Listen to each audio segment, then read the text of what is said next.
ಶ್ರೀಮತಿ ಅನ್ವಿತಾ ಋಗ್ವೇದ ಸೂರ್ಯವಂಶಿ ಭಾಗ 16. ಮಧ್ಯಾಹ್ನ ಲಂಚ್ ಟೈಮ್ನಲ್ಲಿ ಅನ್ವಿತಾ, ನೀನು ನನ್ನಿಂದ ಏನನ್ನೋ ದೊಡ್ಡದಾಗಿ ಮುಚ್ಚಿಡ್ತಿದೀಯಾ ಅಲ್ವಾ? ಕಾವ್ಯ ಆ ಮಧ್ಯಾಹ್ನ ಕ್ಯಾಂಟೀನಲ್ಲಿ ಊಟ ಮಾಡುತ್ತಾ ತನ್ನ ಕಣ್ಣುಗಳನ್ನು ಕಿರಿದುಗೊಳಿಸಿ ಅನ್ವಿತಾಳನ್ನ ಶಂಕೆಯಿಂದ ನೋಡ್ತಾ ಪ್ರಶ್ನೆ ಮಾಡ್ತಾ ಇದ್ದಾಳೆ. ಅಯ್ಯೋ ಇಲ್ಲ ಕಾವ್ಯ, ನಾನೇನು ಮುಚ್ಚಿಡ್ತಿದ್ದೀನಿ ನಿನ್ನ ಹತ್ರ? ಹಾಗೇನೂ ಇಲ್ಲ. ಅನ್ವಿತಾ ತಡಬಡಾಯಿಸುತ್ತಾ ಕಣ್ಣನ್ನು ತಪ್ಪಿಸೋಕೆ ಯೋಚನೆ ಮಾಡ್ತಾ ಇದ್ದಾಳೆ. ನನಗೆ ಸುಳ್ಳು ಹೇಳ್ಬೇಡ ಅನ್ವಿತಾ, ಇವತ್ತು ಬೆಳಗ್ಗೆ ನೀನು ಸಾಕ್ಷಾತ್ ನಮ್ಮ ಬಿಗ್ ಬಾಸ್ ಋಗ್ವೇದ ಸರ್ ಕಾರ್ನಿಂದ ಒಟ್ಟಿಗೆ ಇಳಿದು ಆಫೀಸಿಗೆ ಬರೋದನ್ನು ನಾನು ನನ್ನ ಸ್ವಂತ ಕಣ್ಣುಗಳಿಂದ ನೋಡ್ಬಿಟ್ಟಿದ್ದೀನಿ. ಕಾವ್ಯ ಬಾಂಬ್ ಸಿಡಿಸಿದಂತೆ ನೇರವಾಗಿ ಹೇಳ್ಬಿಟ್ಲು. ಕಾವ್ಯ ಆ ಮಾತನ್ನು ಕೇಳಿದ ತಕ್ಷಣ ಅನ್ವಿತಾ ಪೂರ್ತಿಯಾಗಿ ಆಘಾತಕ್ಕೊಳಗಾಗ್ತಾಳೆ. ಅವಳ ಕೈಯಲ್ಲಿದ್ದ ತುತ್ತು ಹಾಗೆ ಉಳಿದುಕೊಳ್ಳುತ್ತೆ. ಅದು ಕಾವ್ಯ, ನೀನು ಅಂದುಕೊಂಡದ್ದು ಏನೂ ಇಲ್ಲ ಕಣೆ. ನಾನು ಆಫೀಸಿಗೆ ಬರಲು ನಿಜವಾಗ್ಲೂ ಟ್ಯಾಕ್ಸಿ ಬುಕ್ ಮಾಡ್ತಿದ್ದೆ, ಆದರೆ ಯಾವ ಟ್ಯಾಕ್ಸಿನೂ ಲಭ್ಯ ಇರಲಿಲ್ಲ. ಅಷ್ಟರಲ್ಲಿ ಸರ್ ಆ ಕಡೆಯಿಂದ ಕಾರಿನಲ್ಲಿ ಬರ್ತಿದ್ರಾ, ಹಾಗಾಗಿ ಪಾಪ ನಾನು ಒಬ್ಬಳಿಗೆ ಲಿಫ್ಟ್ ಕೊಟ್ಟರು ಅಷ್ಟೇ. ಅನ್ವಿತಾ ಏನೋ ಒಂದು ಸುಳ್ಳು ಹೇಳಿ ಪರಿಸ್ಥಿತಿಯನ್ನು ಮ್ಯಾನೇಜ್ ಮಾಡೋಕ್ಕೆ ಭಾಳ ಪ್ರಯತ್ನ ಪಟ್ಲು. ಏನು, ಅಷ್ಟು ದೊಡ್ಡ ಉದ್ಯಮ ಸಾಮ್ರಾಜ್ಯದ ಮಾಲೀಕರಾಗಿರೋ ಬಿಗ್ ಬಾಸ್ ಋಗ್ವೇದ್ ಸರ್ ನಿನಗೆ ಲಿಫ್ಟ್ ಕೊಡ್ತಾರಾ? ಆದರೂ ಆಫೀಸ್ನಲ್ಲಿ ಎಲ್ಲರೂ ಸರ್ ತುಂಬ ಸ್ಟ್ರಿಕ್ಟು, ಒರಟು ಸ್ವಭಾವದವರು ಅಂತ ಹೇಳ್ತಾರಲ್ವೇನೆ?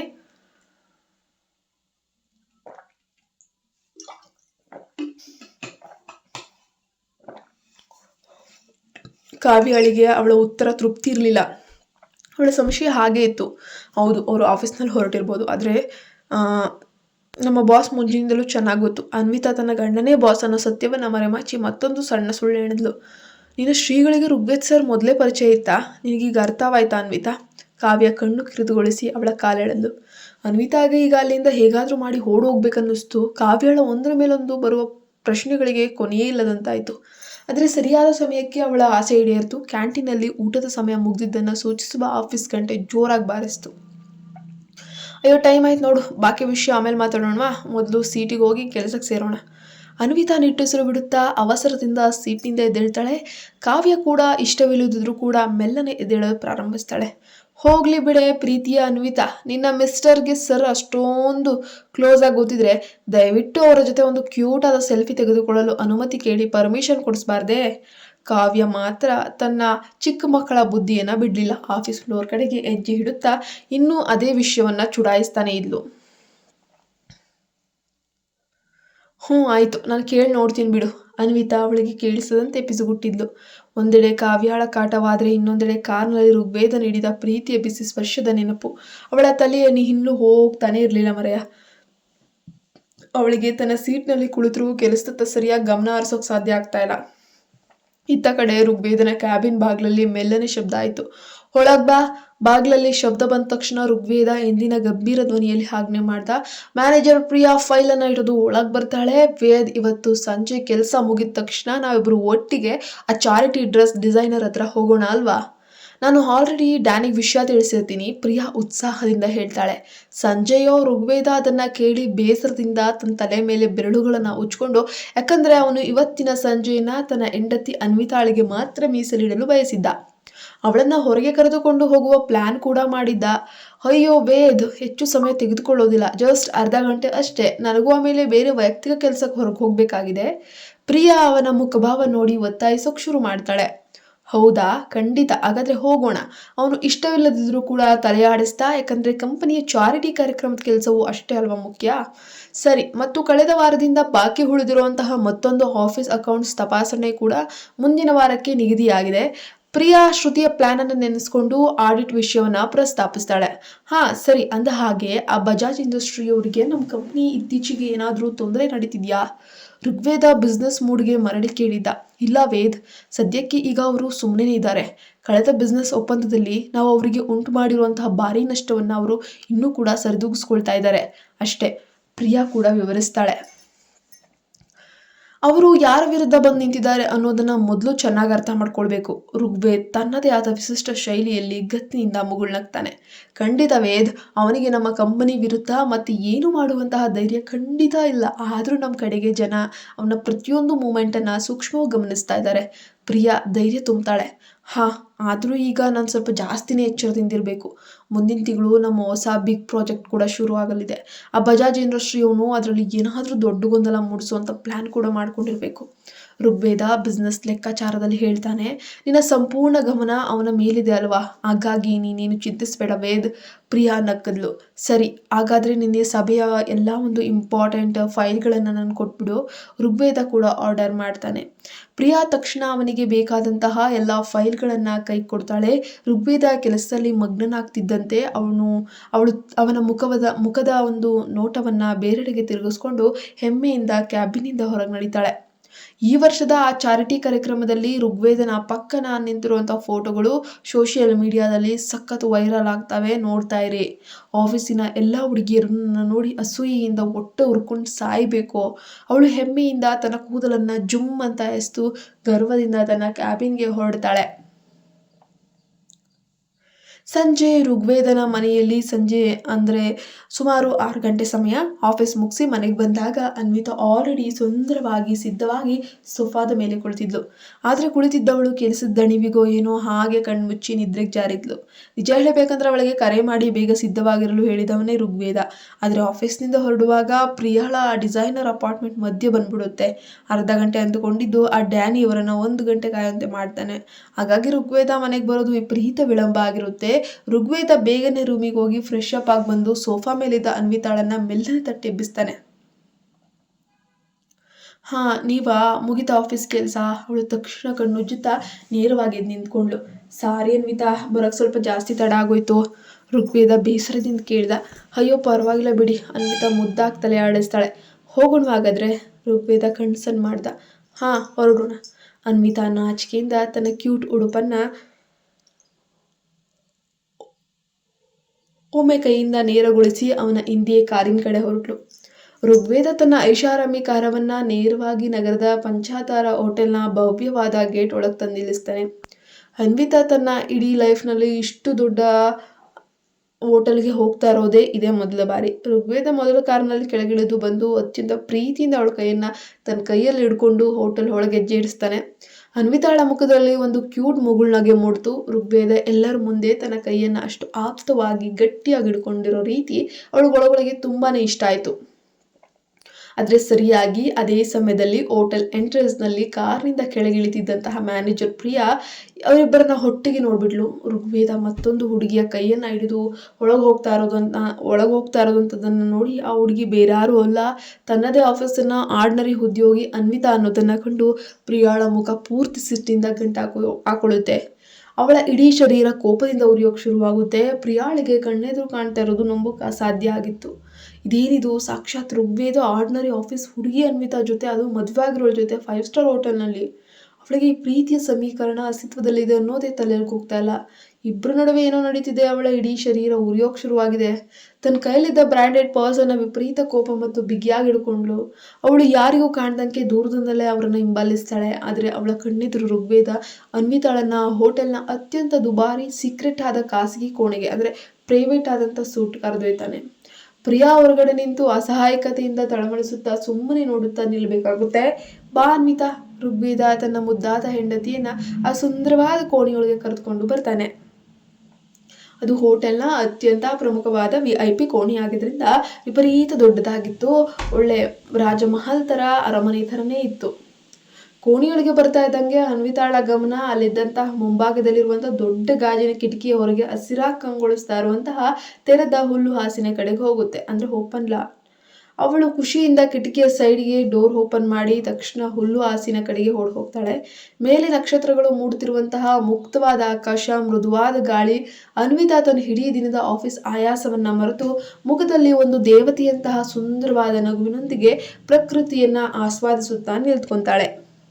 ಇದ್ದಕ್ಕಿದ್ದಂತೆ ಋಗ್ವೇದ ಹಿಂದಿನಿಂದ ಬಂದು ತನ್ನ ಬೆಚ್ಚಗಿನ ಬಲವಾದ ಮತ್ತು ಗಡುಸುತನದ ಕಸುಳ್ಳ 2 ಕೈಗಳನ್ನ ಅವಳ ಸಪೂರ ಹೊಟ್ಟೆಯ ಸುತ್ತಲೂ ಬಿಗಿಯಾಗಿ ಸುತ್ತಕೊಳ್ತಾನೆ. ಅವಳನ್ನ ಹಿಂದಿನಿಂದ ಅಪ್ಕೊಳ್ತಾನೆ. ಅವಳ ಅತ್ತಟ್ಟನೆ ಅಪ್ಪುಗೆಯಿಂದಾಗಿ ಆ ನಗ್ತಿದ್ದ ಮುಖದ ಮೇಲೆ ಪ್ರೀತಿಯ ನಾಚಿಕೆ ಕ್ರಮೇಣ ಸಂಪೂರ್ಣವಾಗಿ ಆವರಿಸ್ಕೊಳ್ಳುತ್ತೆ. ಅವಳ ಕೆನ್ನೆಗಳು ಕೆಂಪಾದವು. ಏನಿದು? ಅನ್ವಿತಾ ನಾಚಿಕೆಯಿಂದಲೇ ಹಿಂದ ಕೊರಗಿ ಅವನ ಬಲಿಷ್ಠ ತೋಳುಗಳ ಮೇಲೆ ತನ್ನ ಮೃದುವಾದ ಕೈಗಳನ್ನು ಇಡ್ತಾಳೆ. ಅವನು ದೀರ್ಘವಾಗಿ ಒಂದು ಸುದೀರ್ಘ ಉಸಿರನ್ನ ತೆಗೆದುಕೊಂಡು ಅವಳ ಕುತ್ತಿಗೆಯ ಹಿತವಾದ ಸುಗಂಧದ ಸುಳಿಯಲ್ಲಿ ತನ್ನ ಮುಖವನ್ನ ಪೂರ್ತಿಯಾಗಿ ಊದ್ಕೊಳ್ತಾನೆ. ರೀ ಬಿಡಿ ಪ್ಲೀಸ್, ಯಾರಾದರೂ ನೋಡ್ಬಿಟ್ರೆ ಕಷ್ಟ. ಅನ್ವಿತಾ ಆ ಕಚಗುಳಿಯ ನಡುವೆಯೂ ಮುಜುಗರದಿಂದ ಅಕ್ಕಪಕ್ಕ ನೋಡುತ್ತಾ ಪಿಸುಗುಟ್ಟಿದ್ಲು. ಯಾರೋ ನೋಡಲು ಮುದ್ದಮ್ಮ, ಇಲ್ಲಿ ಇದು ನನ್ನ ಪೂರ್ತಿ ಪರ್ಸನಲ್ ಖಾಸಗಿ ಪ್ರದೇಶ. ಇಲ್ಲಿ ನಾವಿಬ್ಬರನ್ನ ಬಿಟ್ಟು ಬೇರೆ ಯಾರು ಬರೋಕ್ಕೆ ಸಾಧ್ಯವೇ ಇಲ್ಲ. ಅವನ ಆ ಗಂಭೀರವಾದ ಮಾದಕ ಧ್ವನಿ, ಅವನ ಬಿಸಿಯಾದ ಉಸಿರು ಅವಳ ಕಿವಿಯ ಹಾಲೆಗಳನ್ನ ತಲುಪ್ತಾ ಇದ್ದಾವೆ. ಅಷ್ಟೇ, ಅವಳ ಇಡೀ ದೇಹದಲ್ಲಿ ಮತ್ತೊಮ್ಮೆ ವಿದ್ಯುತ್ ಸಂಚಾರ ಆಗುತ್ತೆ. ಅವನ ಆ ರೊಮ್ಯಾಂಟಿಕ್ ಸ್ಪರ್ಶ ಅವಳನ್ನ ಒಳಗೊಳಗೆ ಹುಚ್ಚೆಬ್ಬಿಸುತ್ತೆ. ಅವನ ಜೊತೆಗಿರುವಂತಹ ಒಂದು ಅದ್ಭುತ ಭಾವನೆ ಅವಳ ಹೊಟ್ಟೆಯಲ್ಲಿ ಜುಮ್ಮೆನಿಸುವಂತೆ ಮಾಡ್ತಾ ಇರುತ್ತೆ. ಅಷ್ಟರಲ್ಲಿ ಋಗ್ವೇದ ಅವಳ ಹೆಗಲನ್ನ ಹಿಡಿದು ನಿಧಾನವಾಗಿ ತನ್ನ ಕಡೆಗೆ ತಿರುಗಿಸಿ ನೇರವಾಗಿ ತನ್ನ ಎದುರು ನಿಲ್ಲಿಸ್ಕೊಳ್ತಾನೆ. ಅನ್ವಿತಾ ತಕ್ಷಣ ತನ್ನ ತಲೆಯನ್ನ ಪೂರ್ತಿ ಕೆಳಗಿಳಿಸಿ ನಾಚಿಕೆಯಿಂದ ಕೆಂಪಾಗಿದ್ದ ತನ್ನ ಮುಖವನ್ನ ಮರೆಮಾಡಲು ಪ್ರಯತ್ನಿಸ್ತಾಳೆ. ಆದರೆ ಋಗ್ವೇದ ಮಾತ್ರ ಸುಮ್ಮನೆ ಇರ್ಲಿಲ್ವೇ. ಅವನು ತನ್ನ ನೆರಳುಗಳಿಂದ ಅವಳ ನೈವಾದ ಗಲ್ಲವನ್ನ ಪ್ರೀತಿಯಿಂದ ಮೇಲಕ್ಕೆತ್ತಾನೆ. ಅನ್ವಿತಾ ಇನ್ನೂ ಅವನ ಕಣ್ಣುಗಳನ್ನೇ ನೇರವಾಗಿ ನೋಡಲು ನಾಚಿಕೆ ಪಟ್ಕೊಳ್ತಾಳೆ. ತನ್ನ ಅತಿಯಾದ ನಾಚಿಕೆಯಿಂದ ತನ್ನ ಕಣ್ಣುಗಳನ್ನ ಗಟ್ಟಿಯಾಗಿ ಮುಚ್ಕೊಳ್ತಾಳೆ ಅನ್ವಿತಾ. ಎಂದು ಅವನು ತುಂಬಾ ಆದ್ರತೆಯಿಂದ ಅವಳ ಹೆಸರನ್ನ ಕರೆದು ಚೇಷ್ಟೆಯಿಂದ ಅವಳ ಮುಖದ ಮೇಲೆ ಮೆಲ್ಲನೆ ಗಾಳಿ ಊದ್ತಾನೆ. ಅವನು ಗಾಳಿ ಊದ್ತಿದ್ದಂಗೆ ಅವಳು ಇನ್ನಷ್ಟು ಕಣ್ಣುಗಳನ್ನ ಬಿಗಿಯಾಗಿ ಮುಚ್ಕೊಂಡು ತನ್ನ ತುಟಿಗಳನ್ನ ಬಿಗಿದುಕೊಳ್ತಾಳೆ. ಆ ಕ್ಷಣದಲ್ಲಿ ಅವಳ ಬಿಗಿದಿರುವಂತಹ ಗುಲಾಬಿ ತುಟಿಗಳು ತನ್ನ ತುಟಿಗಳಿಂದ ಬಿಡಿಸ್ಬೇಕಂತ ಋಗ್ವೇದನಿಗೆ ತೀವ್ರವಾಗಿ ಅನಿಸುತ್ತೆ. ಆದರೆ ಅವನು ಸದ್ಯಕ್ಕೆ ಆಲೋಚನೆಯನ್ನು ಸ್ವಲ್ಪ ದೂರ ಸರಿಸಿ ತನ್ನನ್ನು ತಾನು ಕಂಟ್ರೋಲ್ ಮಾಡ್ಕೊಳ್ತಾನೆ. ಈಗ ಕಣ್ಣು ತೆರೆ. ಅವನು ಅವಳ ನುಣುಪಾದ ಕೆನ್ನೆಯ ಮೇಲೆ ಮೆಲ್ಲನೆ ಕೈ ಹಾಕ್ತ. ಅವಳ ಸೌಮ್ಯವಾದ ಸ್ಪರ್ಶ ಅವಳಿಗೆ ಯಾರೋ ನವಿಲುಗರಿಯಿಂದ ಮುಖದ ಮೇಲೆ ಸವರ್ತಿದ್ದಂತೆ ಭಾಸ ಆಗುತ್ತೆ. ಅದು ಒಳಗೆಲ್ಲ ಒಂದು ಕಚಗುಳಿ ಇಡ್ತಿರೋ ತರ. ಅವಳು ತುಂಬಾ ಹಿಂಜರಿಕೆಯಿಂದಲೇ ಮೆಲ್ಲನೆ ಕಣ್ಣುಗಳನ್ನ ತೆರಿತಾಳೆ. ಆಗ ಅವಳ ಕಣ್ಣಿಗೆ ಬಿದ್ದದ್ದು ಅವಳನ್ನೇ ಪ್ರೀತಿಯಿಂದ ಒಳಗೆಳೆದುಕೊಳ್ಳುವಂತೆ ನೋಡ್ತಿದ್ದಂತಹ ಅವನ ಆಕರ್ಷಕ ಸುಂದರವಾದ ಮುಖ.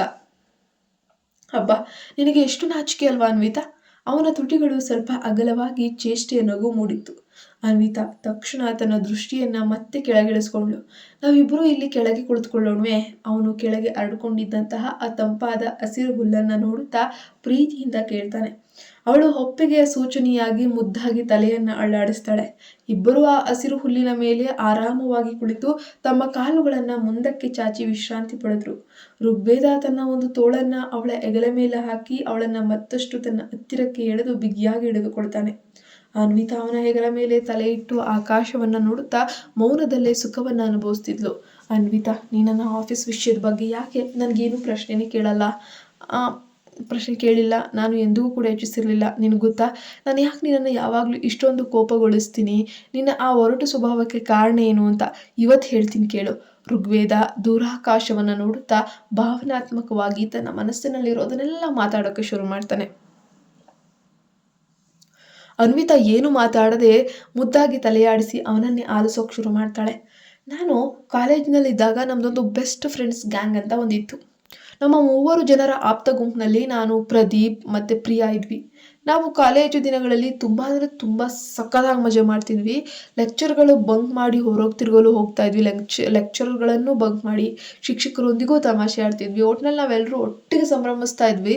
ಆದರೆ ದಿನಗಳು ಹುಲ್ಲದಂಗೆ ಕಾಲೇಜ್ನಲ್ಲಿ ನನಗೆ ಇಷ್ಟು ದೊಡ್ಡ ಶ್ರೀಮಂತ ಮನೆತನದವನು, ನನ್ನ ಬ್ಯಾಕ್ಗ್ರೌಂಡ್ ಏನು ಅನ್ನುವಂಥದ್ದು ಎಲ್ಲರಿಗೂ ಕ್ರಮೇಣ ಅರ್ಥವಾಗೋಕ್ಕೆ ಶುರುವಾಗುತ್ತೆ.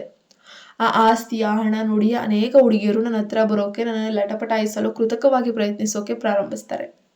ನನಗೆ ಅದೆಲ್ಲ ತುಂಬ ಅಸಹ್ಯ ಅನಿಸೋಕೆ ಶುರುವಾಯಿತು. ಅದಿಷ್ಟ ಆಗ್ತಾ ಇರಲಿಲ್ಲ. ಆದರೆ ಪ್ರಿಯಾ ಬಾಲ್ಯದಿಂದಲೂ ನನ್ನೊಂದಿಗಿದ್ಲು. ನಾವಿಬ್ಬರ ಸ್ನೇಹ ತುಂಬ ಪವಿತ್ರವಾಗಿತ್ತು. ಅದರಲ್ಲಿ ಯಾವುದೇ ಸ್ವಾರ್ಥ ಇರಲಿಲ್ಲ. ಆ ನಂಬಿಕೆ ಈಗಲೂ ಹಾಗೇ ಇದೆ. ಅವನು ಹೀಗೆ ಹೇಳಿದಾಗ ಅನ್ವಿತಾ ಸೂಕ್ಷ್ಮವಾಗಿ ಅವನ ಕಣ್ಣುಗಳನ್ನು ನೋಡಿದ್ಲು. ಋಗ್ವೇದನಿಗೆ ಪ್ರಿಯಾಳ ಮೇಲೆ ಬೇರೆಯದೇ ರೀತಿಯ ಅಚಲವಾದ ನಂಬಿಕೆ ಇರುವಂಥದ್ದು ಅವಳಿಗೆ ಅರ್ಥವಾಗುತ್ತೆ.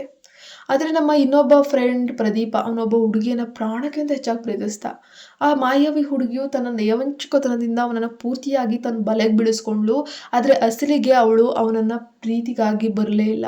ಕೇವಲ ಅವನ ಹಣ, ಅಂತಸ್ತು, ಹೆಸರು, ಐಶ್ವರ್ಯ ಇಷ್ಟೇ ಮಾತ್ರ ಅವನೊಂದಿಗೆ ನಾಟಕ ಮಾಡಿದ್ಲು.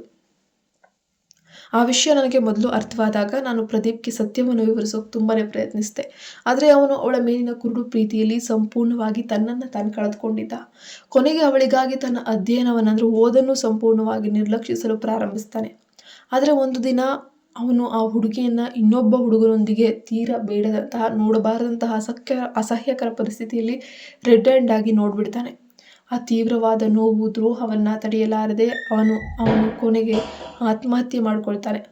ಆ ಹಳೆಯ ಘಟನೆಯನ್ನು ನೆನಪಿಸ್ಕೊಳ್ತಾ ಇದ್ದಾಗೆ ಋಗ್ವೇದನ ಕಣ್ಣುಗಳು ಕಣ್ಣೀರಿನಿಂದ ಪೂರ್ತಿಯಾಗಿ ತುಂಬಿ ಬರ್ತವೆ. ಅನ್ವಿತಾ ಇದನ್ನ ಕೇಳಿ ಸ್ತಬ್ಧಳಾಗ್ತಾಳೆ. ಅವಳು ಮರು ಮಾತನಾಡದೆ ನಿಧಾನವಾಗಿ ಅವನ ಬೆನ್ನಿನ ಸುತ್ತಲೂ ತನ್ನ ಮೃದುವಾದ ಕೈಗಳನ್ನು ಆಡಿಸಿ ಸಾಂತ್ವನ ಹೇಳಲು ಪ್ರಾರಂಭಿಸ್ತಾಳೆ.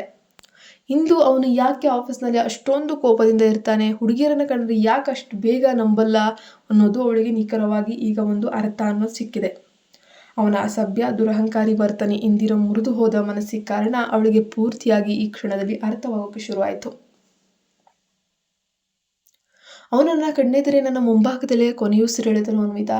ಆ ದಿನ ಆ ಕ್ಷಣದಲ್ಲೇ ನನ್ನ ಹಳೆ ವೇದ ಸತ್ತು ಕಣ್ಮರಿಯಾಗಿ ಹೋದ ಅಂತ ಹೇಳುತ್ತಾ ಋಗ್ವೇದ ತಡೆಯಲಾರದೆ ಮಗುವಿನಂತೆ ಅವಳನ್ನ ಗಟ್ಟಿಯಾಗಿ ತಪ್ಪಿಕೊಂಡು ಹೊಳಲು ಪ್ರಾರಂಭಿಸ್ತಾನೆ.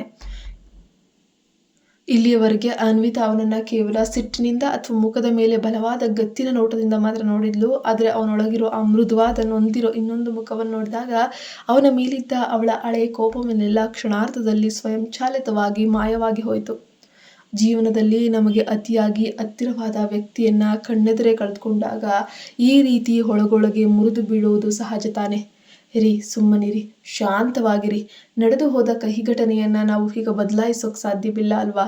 ಆದರೆ ಪ್ರದೀಪ್ ಈಗ ಮೇಲಿಂದ ನೀವು ಹೀಗೆ ಅಳುವುದನ್ನು ನೋಡಿದ್ರೆ ಅವನಿಗೆ ಇಷ್ಟವಾಗ್ತದೆ ಹೇಳು? ಅನ್ವಿತಾ ಅವನ ಕಣ್ಣೀರನ್ನ ಹೊರಸುತ್ತಾ ಪ್ರೀತಿಯಿಂದ ಸಮಾಧಾನ ಮಾಡಿದ್ಲು. ಅನ್ವಿತಾ, ನಾನು ನಿನ್ನನ್ನು ತುಂಬ ನಂಬ್ತೀನಿ. ನೀನು ಎಂದಿಗೂ ನನ್ನನ್ನು ಬಿಟ್ಟು ಹೋಗೋದಿಲ್ಲ ಅಲ್ವಾ? ನನ್ನ ಅರಿವಿಲ್ಲದೆಯೇ ಅವಳ ಅಸಲಿ ಹೆಸರಾದ ಜಾಗದಲ್ಲಿ ಪ್ರೀತಿಯಿಂದ ಅನು ಅಂತ ಮುದ್ದಾದ ಹೆಸರು ಅವನ ಬಾಯಿಂದ ತಟ್ಟನೆ ಬಂತು. ತನ್ನ ಬಾಯಿಂದ ಹೆಸರು ಬಂದದ್ದು ಅವನಿಗೆ ಅರ್ಥ ಆಗಲಿಲ್ಲ. ಆದರೆ ಅನ್ವಿತಾಗ್ ಮಾತ್ರ ತನ್ನನ್ನು ಎಷ್ಟು ಆಪ್ತವಾಗಿ ಕರೆದಿದ್ದಾನೆ ಅನ್ನೋದು ಖಂಡಿತವಾಗಿಯೂ ಅರ್ಥ ಆಯಿತು. ಅವಳ ಹೃದಯ ತುಂಬಿ ಬಂತು. ಇಲ್ಲ ರೀ, ಎಂದಿಗೂ ನಾನು ನಿಮ್ಮನ್ನು ಬಿಟ್ಟು ಹೋಗಲ್ಲ. ಅವಳು ಅತ್ಯಂತ ಭರವಸೆಯಿಂದ ಅವನ ಕೆನ್ನೆಯ ಮೇಲಿದ್ದ ಕಣ್ಣೀರ ಹನಿಗಳನ್ನು ತನ್ನ ಬೆರಳುಗಳಿಂದ ಹೊರಿಸ್ತಾಳೆ. ತಕ್ಷಣ ವೇದ್ ಮತ್ತೊಂದು ಭಾವನಾತ್ಮಕವಾಗಿ ಅವಳನ್ನು ಬಿಗಿಯಾಗಿ ತಪ್ಕೊಳ್ತಾನೆ. ಈ ಬಾರಿ ಅನ್ವಿತಾ ಕೂಡ ಯಾವುದೇ ರೀತಿಯ ಮುಜುಗರವಿಲ್ಲದೆ ಅವನ ಬೆನ್ನಿನ ಮೇಲೆ ತನ್ನ ತೋಳುಗಳನ್ನು ಹಾಕಿ ಅಷ್ಟೇ ಬಿಗಿಯಾಗಿ ಪ್ರತಿಯಾಗಿ ತಪ್ಕೊಳ್ತಾಳೆ. ಋಗ್ವೇದ ಅಪ್ಪುಗೆಯನ್ನು ಇನ್ನಷ್ಟು ಗಾಢವಾಗಿಸ್ಕೊಂಡು ಸ್ವಲ್ಪ ಹೊತ್ತು ಇಬ್ಬರು ಯಾವುದೇ ಮಾತಿಲ್ದಾಗೆ ಮೌನವಾಗಿ ಅಪ್ಕೊಂಡು ಕುಳಿತ ನಂತರ ಅನ್ವಿತಾಳ ಹೊಟ್ಟೆ ಹಸಿವಿನಿಂದ ಗುಡುಗುಡೂ ಅನ್ನೋಕೆ ಶಬ್ದ ಮಾಡೋಕೆ ಶುರುವಾಗುತ್ತೆ. ಆ ಸದ್ದಿಗೆ ಇಬ್ಬರ ನಡುವಿನ ಸೀರಿಯಸ್ ವಾತಾವರಣ ತಕ್ಷಣ ಕರಗೋಗುತ್ತೆ. ಮುದ್ದಮ್ಮನಿಗೆ ಸಖತ್ ಹಸಿವಾಗಿದೆಯಾ? ನಡಿ ಹೇಳು. ಋಗ್ವೇದ ಮುಗುಳ್ನಗುತ್ತಾ ಹಸಿರು ಹುಲ್ಲಿನಿಂದ ಎದ್ದು ನಿಂತು ಅವಳು ಹೇಳಲು ತನ್ನ ಬಲಗೈಯನ್ನು ಪ್ರೀತಿಯಿಂದ ಚಾಚುತ್ತಾನೆ. ಇಬ್ಬರು ಒಟ್ಟಿಗೆ ಆ ಹಸಿರು ಹಲ್ಲು ಹಾಸಿನಿಂದ ನಡೆದು ವಾಪಸ್ VIP ಕೋಣೆಯೊಳಗೆ ಬರ್ತಾರೆ. ಅವರು ಒಳಗೆ ಬರುವಷ್ಟರಲ್ಲಿ ಹೋಟೆಲ್ ಸಿಬ್ಬಂದಿ ಎಲ್ಲಾ ಬಗೆಯ ರಾಜ ತಿನಿಸುಗಳು, ಊಟದ ಭಕ್ಷ್ಯಗಳನ್ನು ಈಗಾಗಲೇ ಅಲ್ಲಿನ ದೊಡ್ಡ ಮೇಜಿನ ಮೇಲೆ ತಂದಿರಿಸಿದ್ರು. ಅವನು ಪ್ರೀತಿಯಿಂದ ಅನ್ವಿತಾಳಿಗಾಗಿ ಒಂದು ಐಷಾರಾಮಿ ಕುರ್ಚಿಯನ್ನ ಹಿಂದಕ್ಕೆ ಎಳೆದು ಕುಳಿತುಕೊಳ್ಳೋಕೆ ಸನ್ನೆ ಮಾಡ್ತಾನೆ. ನಿಜವಾಗಿ ಅವಳನ್ನ ಯಾವ ರೀತಿ ಟ್ರೀಟ್ ಮಾಡ್ತಾ ಇದ್ದ ಅಂತ ಅಂದ್ರೆ ನಿಜವಾಗಿ VIP ತರ. ಅವಳು ಮುದ್ದಾಗಿ ನಗುತ್ತಾ ಕುಳಿತುಕೊಳ್ತಾಳೆ. ನಂತರ ಅವನು ಅವರಿಬ್ಬರಿಗೂ ಪ್ಲೇಟ್ನಲ್ಲಿ ಪ್ರೀತಿಯಿಂದ ತಾನೇ ಆಹಾರವನ್ನ ಬಡಿಸಿ ಮುಂದಕ್ಕೆ ಸಿದ್ಧಪಡಿಸಿ ಕೊಡ್ತಾನೆ. ಋಗ್ವೇದ ತನ್ನ ಮನದಾಳದ ನೋವನ್ನು ಹೇಳಿಕೊಂಡ ಮೇಲೆ ಅವರಿಬ್ಬರು ಸಂಬಂಧ ಈಗ ಮತ್ತಷ್ಟು ಗಟ್ಟಿಯಾಗಿದೆ. ಆದರೆ ರೂಮಿನ ಹೊರಗೆ ಇವರಿಬ್ಬರನ್ನ ಆಡಿಟ್ ನೆಪದಲ್ಲಿ ಕಾಣಲು ಹೊಂಚು ಆಗ್ತಿರುವಂತಹ ಪ್ರಿಯಾ ಈ VIP ರೂಮಿನ ಡಿನ್ನರನ್ನು ಮುಗಿಸಿ ಹೊರಬರುವಾಗ ಇವರಿಗೆ ಎದುರಾದರೆ ಏನಾಗಬಹುದು? ಋಗ್ವೇದ ಪ್ರೀತಿಯಿಂದ ಬಡಿಸಿದ ರಾತ್ರಿ ಊಟ ಇವರಿಬ್ಬರ ಲೈಫ್ನಲ್ಲಿ ಯಾವ ಹೊಸ ತಿರುವನ್ನು ಪಡೆದುಕೊಳ್ಳುತ್ತೆ ನೋಡೋಣ ಮುಂದಿನ ಭಾಗದಲ್ಲಿ. ದಯವಿಟ್ಟು ನಮ್ಮ ಚಾನಲ್ಗೆ ಸಬ್ಸ್ಕ್ರೈಬ್ ಆಗಿಲ್ಲ ಅಂದರೆ ಈ ಕೂಡಲೇ ಸಬ್ಸ್ಕ್ರೈಬ್ ಆಗಿ ಪಕ್ಕದಲ್ಲೇ ಕಾಣೋ ಬೆಲ್ ಐಕಾನ್ ಪ್ರೆಸ್ ಮಾಡಿ. ಕಥೆಯ ಮುಂದಿನ ರೋಚಕ ಭಾಗವನ್ನು ನೀವು ಮಿಸ್ ಮಾಡ್ಕೊಳ್ಳೇಬಾರ್ದು ಅಂದರೆ ಈ ಕೂಡಲೇ ನಮ್ಮ ಚಾನಲ್ಗೆ ಸಬ್ಸ್ಕ್ರೈಬ್ ಆಗಿ ಪಕ್ಕದಲ್ಲೇ ಕಾಣೋ ಬೆಲ್ ಐಕಾನ್ ಪ್ರೆಸ್ ಮಾಡಿದ ತಕ್ಷಣ ನಾನು ವಿಡಿಯೋ ಹಾಕಿದ ತಕ್ಷಣ ನಿಮಗೆ ಒಂದು ನೋಟಿಫಿಕೇಶನ್ ಬರುತ್ತೆ, ಸ್ಟೋರಿ ಬಂದಿದೆ ಅಂತ ನಿಮಗೆ ಯಾವಾಗ ಗೊತ್ತಾಗುತ್ತೆ. ಹಾಗೆ ನೀವು ಯಾರಾದರೂ ಇದರ ಹಿಂದಿನ ಭಾಗಗಳನ್ನು ನೋಡಿಲ್ಲ ಅಂದರೆ ದಯವಿಟ್ಟು ಪಾರ್ಟ್ 1 ಇಲ್ಲಿಯವರೆಗೆ ನೋಡ್ಬೋದು. ದಯವಿಟ್ಟು ಒಂದ್ಸಲ ನನ್ನ ಪ್ರೊಫೈಲ್ಗೆ ಭೇಟಿ ನೀಡಿ ನಿಮಗೆ ಯಾವ ಕಥೆ ಇಷ್ಟ ಆಗುತ್ತೆ ಆ ಕಥೆನ ನೀವು ನೋಡಿ ವೀಕ್ಷಿಸಬಹುದು. Thank you so much. ಧನ್ಯವಾದ.